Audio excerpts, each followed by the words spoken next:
अमचन music की शानदार प्रस्तुति।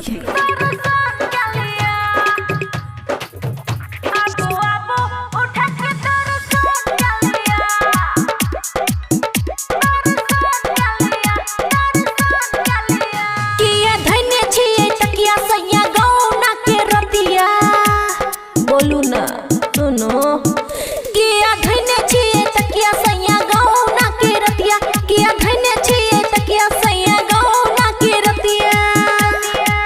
आह के जे मन करे सैया ओ क्या लिया ना आबू आबू उठा के दर्शन क्या लिया, आबू आबू उठा के दर्शन क्या लिया, आबू आबू उठा के दर्शन क्या लिया।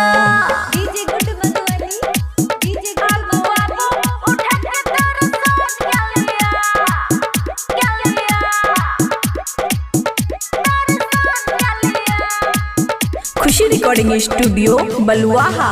सैया जब पलंग नहीं हिलत, चढ़ल जवानी के मजा नहीं मिलत।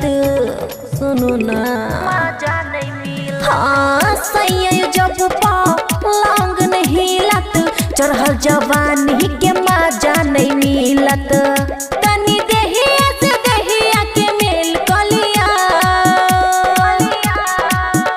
आबू आबू उठा के दर्शन क्या लिया, आबू आबू उठा के दर्शन क्या लिया, आबू आबू उठा के दर्शन क्या लिया।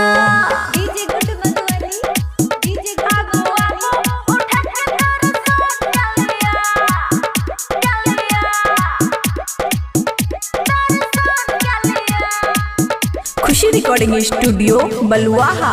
घुंघटा उठा के सैया क्या लिया प्यारियो, लाली होठ लाली बाली होइया बेकारियो, लाली होठ लाली बाली होइया बेकार। हे यो घुंघटा उठा के सैया क्या लिया प्यारियो, लाली होठ लाली बाली होइया बेकारियो।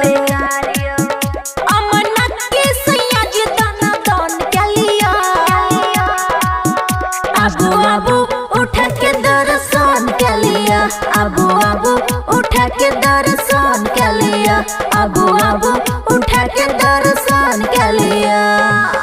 खुशी रिकॉर्डिंग स्टूडियो बलुआहा।